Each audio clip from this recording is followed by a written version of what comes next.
Welcome to another episode of our brand new series that we have been going through a number of Islamic arguments, countering those arguments, trying basically to refute those arguments, but at the same time offering a lot of sources and tools to counter them, sometimes even using Islam's own sources, sometimes from the Hadith tradition, sometimes from the biography of Muhammad, sometimes from writing outside of that by other prominent Muslims.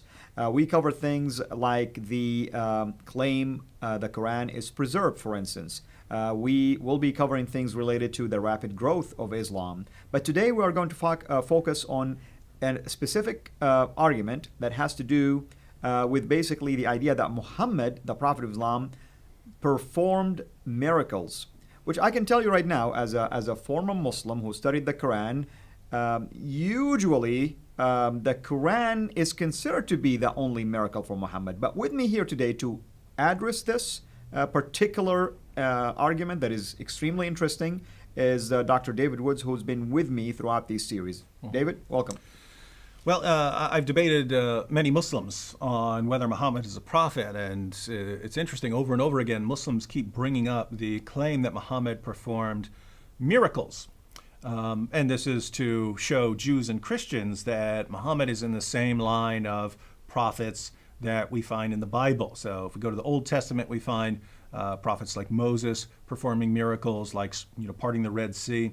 If we go to the New Testament, we find Jesus performing miracles, we find the apostles performing miracles, and so on. And so this is to show that Muhammad is in the same line with all of these guys.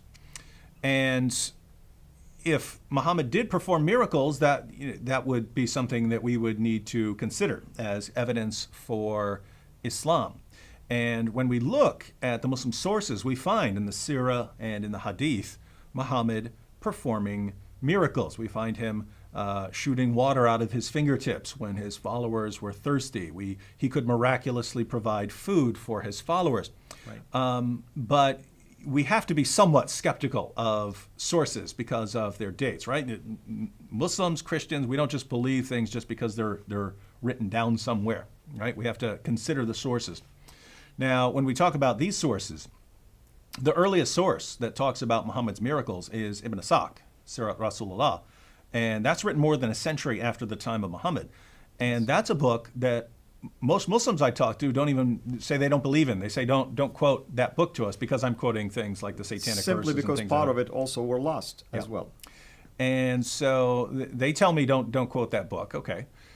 So what source do we go to talk about Muhammad's miracles? Well, they say we have to go to Sahih al-Bukhari and Sahih Muslim. But these were written 2 centuries after the time of Muhammad. So you're talking about 2 centuries to invent things. And we know that Muslims had very good reasons to invent stories. They're going around, they're interacting with Jews and Christians, and over and over again, Jews and Christians were asking the Muslims, what miracles did your prophet perform? Correct. And what did Muslims say? Well, at first they're saying the Quran. Look at this awesome, miraculous Quran. And Jews and Christians did not take that seriously at all. Again, they have miracles like Moses parting the Red Sea, and then they have Muslims look at this lovely Arabic script, right? What kind of miracle is that? So Christians and Jews were not impressed with this. And so by the time you get to Ibn Ishaq and Sahih Muslim and Sahih al-Bukhari and so on, suddenly you have all these miracle stories. So we would have to be skeptical. We would have to be skeptical already just by the late date of the sources, especially when Muslims had every reason to invent stories about Muhammad performing miracles. And don't forget, the entire reason for putting the Hadith into written collections was that there were so many false stories circulating about Muhammad, right? There were, Bukhari, the great Hadith collector Bukhari, had to go sifted through literally hundreds of thousands 600,000 of stories. He went through hundreds of thousands of stories to get to what he considered the most reliable, the most authentic. Which is 7,000 only. So most of it he regards as fabrication. So these stories grow up in an atmosphere where Muslims are inventing all kinds of false things about Muhammad in order to justify their positions. So this is the community that says, oh, and by the way, he performed miracles. We're making up stories, we're lying about all kinds of things, and Muhammad performed miracles. Very difficult to take that seriously. That's correct. But there's an even bigger problem for Muslims, namely the Quran over and over again talks about Muhammad being asked why he couldn't perform miracles. And the response is never, what are you talking about? Muhammad's performing miracles all the time. What are you talking about? He's performing miracles all over the place. Let's look at what the Quran says. We'll go through several passages where people during Muhammad's time, this is how we know that Christians and Jews were challenging Muslims as the Muslims went out and preached, because even when Muhammad was preaching himself, people are constantly challenging him. Why can't you perform a miracle? Why can't you do anything miraculous that might make us believe in you? So let's read through some of the passages on what the Quran says about this. So chapter 6, verse 37 of the Quran, and they say, the unbelievers say, why has not a sign been sent down to him from his Lord? Say, surely Allah is able to send down a sign, but most of them do not know. Notice, why hasn't a sign been sent down? Well, Allah is able to. Well, we would all agree that God can send signs. The question was, why doesn't he send down one for Muhammad? Notice, if Muhammad had been performing miracles, and they ask, why has a sign not been sent down to him from his Lord? The appropriate response would have been, what are you talking about? He just did a miracle last week. There were like 80 people who saw it, something like that. It will be reported. But over and over again, this is what we find. Let's look at Surah 10, verse 20. And they say, why is not a sign sent to him from his Lord? Say, the unseen is only for Allah. Therefore wait. Surely I too, with you, am of those who wait. So why doesn't a sign come to Muhammad? Why doesn't Muhammad have a miracle? Because the unseen things are only for Allah. We don't know why he doesn't send a miracle. Again, if Muhammad had been performing miracles, why not? Oh, by the way, Muhammad performed miracles all the time. Why do you guys keep asking for miracles when he's been performing so many? Surah 11, verse 12. Then it may be that you will give up part of what is revealed to you, and your breast will become straightened by it, because they say, why has not a treasure been sent down upon him, or an angel come to him? You are only a warner, and Allah is custodian over all things. So why hasn't a miracle come down upon Muhammad? Because Muhammad is only a warner. Surah 13, verse 7. And those who disbelieve say, why has not a sign been sent down upon him from his Lord? You are only a warner, and there is a guide for every people. Surah 13, verse 27. And those who disbelieve say, why is not a sign sent down upon him by his Lord? Say, surely Allah makes him who will go astray, and guides to himself those who turn to him. Surah 17, verse 59. And nothing could have hindered us that we should send signs, except that the ancients rejected them.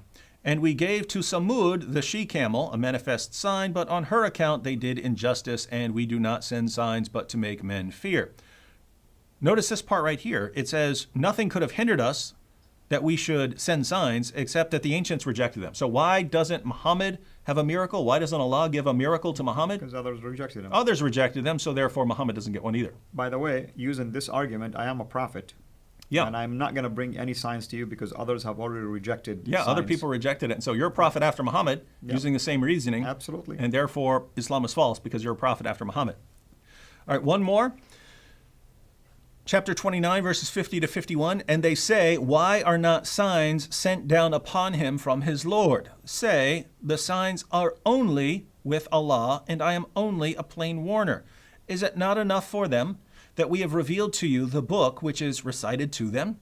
Most surely there is mercy in this, and a reminder for a people who believe. So here we have, why are not signs sent down upon him? Signs are only with Allah. Muhammad is only a warner. And isn't the Quran enough? Isn't the Quran enough of a miracle for you? That's correct. So, and notice the theme. I'm just a warner.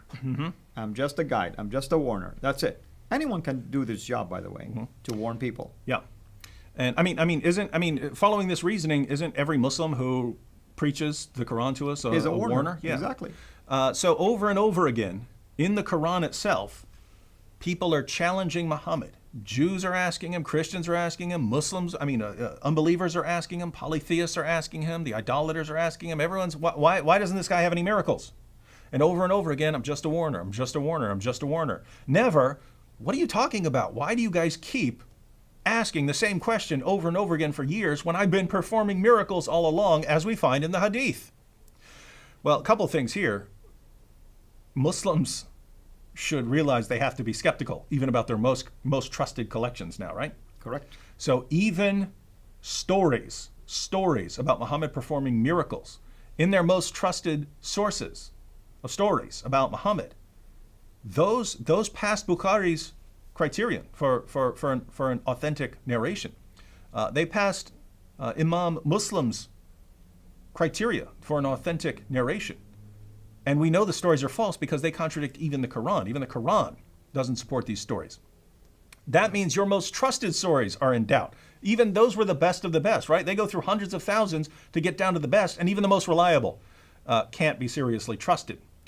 So, Muhammad couldn't perform miracles, and this is the only one. And the reasons for Allah not giving another miracle apart from the Quran is that other people had rejected them. Absolutely, brother. And it's really baffling to me that Muslims will even want to argue about miracles using the hadith. Why not the Quran? Mm-hmm. The Quran was around the time of Muhammad.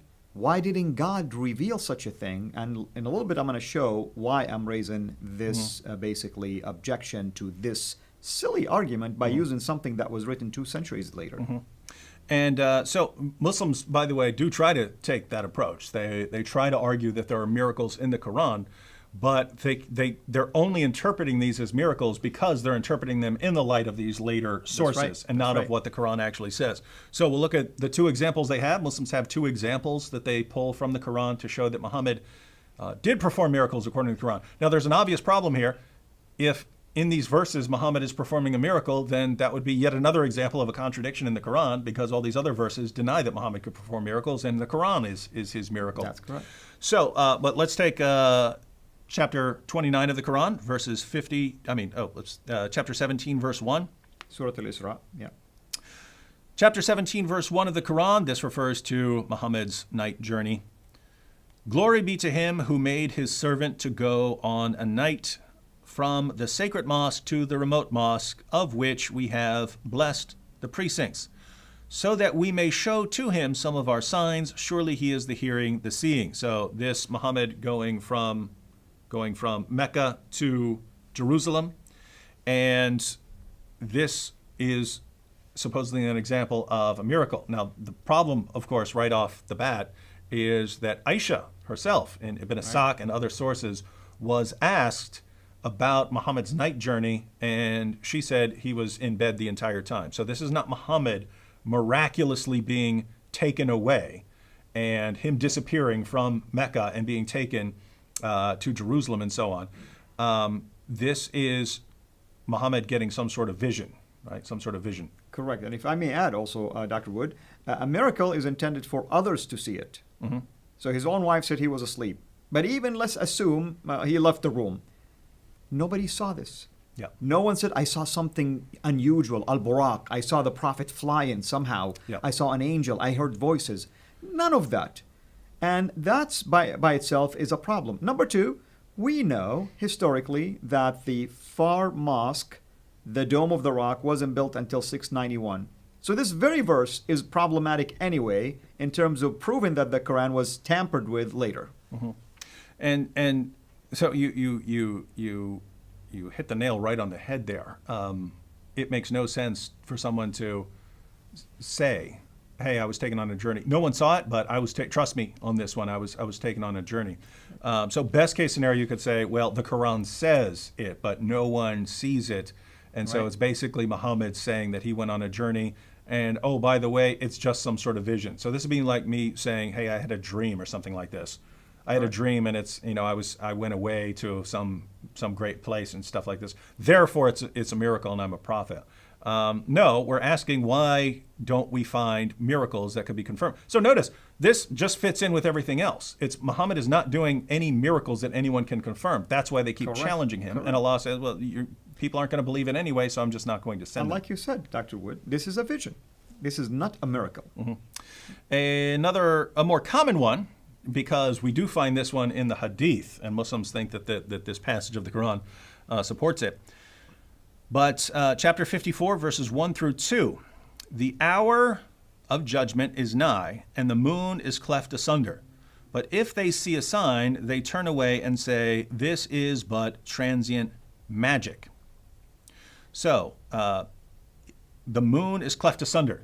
There are stories in the hadith about Muhammad going out and splitting the moon in half, and the unbelievers see it and so on. And so this is the miracle, and it's right here in the Quran. Now, what's the problem? Well, if you read this passage, this doesn't say anything about Muhammad doing anything here. There's nothing about Muhammad. There's nothing about Muhammad going out and saying that this is his sign or something like this. This doesn't say anything about what went on here, or even that this is some past event. And so you can only conclude that this is talking about Muhammad miraculously doing anything by reading the hadith and saying, oh, what the hadith talk about here, this is referring back to this, rather than that story in the hadith evolving out of this passage of the Quran. And even in Muslim commentaries, we find that there are multiple interpretations of this verse which don't involve Muhammad doing anything miraculous. So this is Yusuf Ali's Quran, right? And he adds 3 interpretations of here. He says that maybe they're all true, and he does believe that this refers to Muhammad miraculously splitting the moon. But he notes 3 explanations are given, and perhaps all 3 apply here. One, that the moon once appeared cleft asunder in the valley of Mecca within sight of the Prophet, his companions, and some unbelievers. 2, that the prophetic past tense indicates the future, the cleaving asunder of the moon being a sign of the judgment approaching. That's actually what it sounds like to me, that it's referring to a future event. And notice the Apocalyptic event, exactly. Yeah, the hour is near and the moon is cleft asunder, exactly. Right? So he acknowledges that is, so the prophetic past tense indicates the future, the cleaving asunder of the moon being a sign of the judgment approaching. And 3, that the phrase is metaphorical, meaning that the matter has become clear as the moon. Now, he believes, based on people, if they see a sign, they turn away and say, this is but transient magic. So the unbelievers are denying the miracle. But notice, it says, if they see a sign. If they see a sign. That fits in perfectly with the other passages of the Quran. People in the past didn't believe in it, so even if I showed you a sign, you're not going to believe it, and so on. Correct. So even if this were talking about Muhammad's time, it would be saying if they did see a miracle, they would still turn away. Right. But as far as this sort of language here, you even find it in other passages of the Quran. So I'll start off reading the beginning of Surah 75 here. Allah says, I do call to witness the resurrection day, and I do call to witness the self-reproaching spirit. Does man think that we cannot assemble his bones? Nay, we are able to put together in perfect order the very tips of his fingers. But man wishes to do wrong even in the time in front of him. He questions, when is the day of resurrection? At length, when the sight is dazed, and the moon is buried in darkness, and the sun and moon are joined together, that day will man say, where is the refuge? Notice this, the moon is buried in darkness, the sun and moon are joined together. The Quran uses this kind of language over and over again. So when it's talking about the moon being cleft asunder, and it says that this is a sign of the approaching judgment and so on, the judgment is near, it sounds like that's referring to apocalypse, not something that's happening during the time of Muhammad to confirm his prophethood. But I mean, at the end of the day, there's not one word about Muhammad doing anything. That's correct. Best case scenario for Muslims, according to the passage, you'd say people saw some event and didn't take heed about what they should believe about God and didn't take heed that the judgment is near or something like that. Nothing about anything happening here that would confirm Muhammad as a prophet. So when we read the Quran from beginning to end, there isn't one single word about Muhammad performing a miracle or Muhammad having anything to do with a miracle apart from the Quran. And we find over and over and over again, like a beating drum, Muhammad not being able to perform miracles, and people constantly asking him why he couldn't perform miracles, and the Quran making excuses, making all kinds of excuses for why Muhammad didn't perform miracles. And so, if Muslims are basing their belief in Muhammad based on the idea that he performed these miracles that we find in the hadiths, well, you really should read the Quran, Muslims, because Muhammad didn't do any of that according to the Quran. And I want to add to what you just mentioned, and thank you for all this detailed reference to Quranic verses. It's interesting because when it came to Muhammad, the Quran keeps insisting that he's just a warner. Yet the same Quran actually mentioned miracles that Moses did, Jesus did. Let me just give you a funny example. You and I know that Muslims are quick to rush to Deuteronomy 18:18 and say, only Muhammad is a prophet like Moses. Yep. Well, here is the Quran's own admission that he is not. In chapter 28, verse 48, this is what it says. Yet when the truth come to them from ourselves, they said, why has he not been given the like of that Moses was given? Which is what? Signs. But did they not disbelieve also in what Moses was given aforetime? In other words, just because the others rejected Moses' sign, I'm not going to give you any. This would have been a perfect opportunity for Muhammad to show that he is indeed a prophet like Moses. What about our Lord Jesus Christ? Even the Quran acknowledged that Jesus himself and his mother, both of them were a sign. And then Jesus himself also long after the ancients had been rejecting other miracles of other prophets. Exactly. And God still kept sending people miracles. Exactly. Why? Because the people who are there are different people from the ones who had rejected the miracles. And many people did believe in Jesus because of his miracles, even though other ancient people rejected miracles. And I'm going to play the devil's advocate here. I'm going to pretend now I am this Muslim that heard you make this argument. I'll say, well, God usually sends prophets to specific times, and therefore the prophet will use miracles that are only applicable to their time. And Muhammad used the Quran because poems and basically, the linguistic, style of the Quran would have been the perfect counter effect for that. And you're not just making this up. We hear this from Muslims, right? Yeah, we hear this from Muslims. That's the miracle of the time. Well, guess what? If that's the miracle of the time, why do we read over and over again in the Quran people saying, why doesn't he have a sign? Why doesn't he have a sign? Why doesn't he give a miracle? Exactly. Why doesn't he give a miracle? This shows that the unbelievers, whether Jews or Christians or polytheists, didn't view this as a miracle. And in fact, when we look at the Muslim sources, we find many of them ridiculing this idea that Muhammad's revelations are what confirm that he's a prophet. So history shows that people didn't take this argument very seriously. Yes, he apparently won some followers early on who were impressed by his revelations, but that's not how Muhammad won lots of followers, right? When he fled Mecca, he did not have many people. It was only later on when his message changed to, join me, fight the unbelievers. If you die in battle, you go to paradise and get your virgins. If you survive, then you split up the war booty. We'll divide up the female slaves and all their property and so on. That's when Muhammad started winning tons of followers. So as far as the people of his time, very few people found this argument impressive. Exactly. Well, thank you, brother, as always. We appreciate your efforts. Can you give our audience just a hint of the next argument that we'll be addressing? Well, you mentioned earlier on the argument from rapid growth. So next time we could go over the argument that Islam must be true because it's growing so rapidly. Islam's the fastest spreading religion, so it must be the truth. Wonderful. Well, hopefully everyone is enjoying this series. And as I always say, I pray that if you are a Muslim who is watching this, that you would go and examine these sources that we've given you, all the references from the Quran and other sources like the Hadith or the biography of Muhammad, and also the Bible as well.